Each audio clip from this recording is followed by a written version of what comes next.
লাভ ক্ষতির এই ধরনের অঙ্কগুলো কত সহজ নিয়মে আমরা করতে পারি দেখে নাও। এখানে কি বলা রয়েছে, 110টি আম বিক্রি করে 120টি আমের ক্রয় মূল্য পেলে শতকরা কত টাকা লাভ হয়।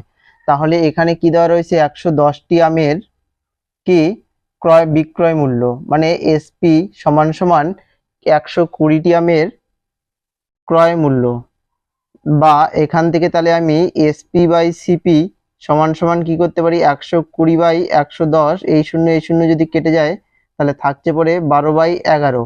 তার মানে এখানে ক্রয় মূল্যটা কত রয়েছে 11 এবং বিক্রয় মূল্য 12। তার মানে ক্রয় মূল্য থেকে বিক্রয় মূল্য বেশি, লাভ হয়েছে কত টাকা, লাভ হয়েছে 1 টাকা। অতএব শতকরা লাভ সমান সমান কি হচ্ছে, লাভ বাই ক্রয় মূল্য কত টাকা, 11 টাকা ইন্টু 100।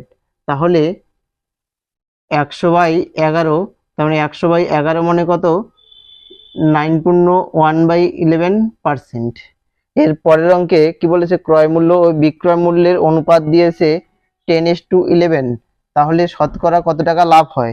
তাহলে এখানে ক্রয় মূল্য ও বিক্রয় মূল্যের অনুপাত CP/SP সমান সমান কত দেওয়া আছে, 10:11, বা CP/SP সমান সমান কি বলতে পারি, 10/11। তার মানে এখানে ক্রয় মূল্যটা বিক্রয় মূল্যের থেকে কম। এর ফলে কি হয়েছে, যদি ক্রয় মূল্য বিক্রয় মূল্যের থেকে কম হয় তার মানে কি হবে, লাভ হবে কত টাকা, লাভ হয়েছে 1 টাকা। তাহলে শতকরা লাভ সমান সমান লাভ বাই ক্রয় মূল্য কত টাকা হয়, এখানে 10 টাকা ইন্টু 100। তাহলে 10% লাভ হয়েছে।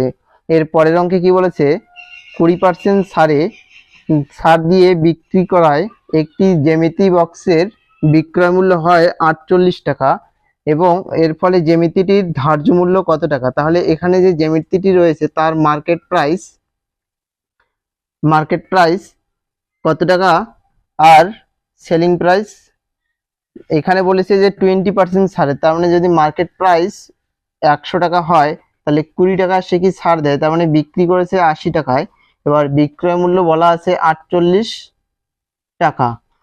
তাহলে এখান থেকে মার্কেট প্রাইস কত, তাহলে 100 ইন্টু 48/80, 0 6 48, তার মানে 60 টাকা।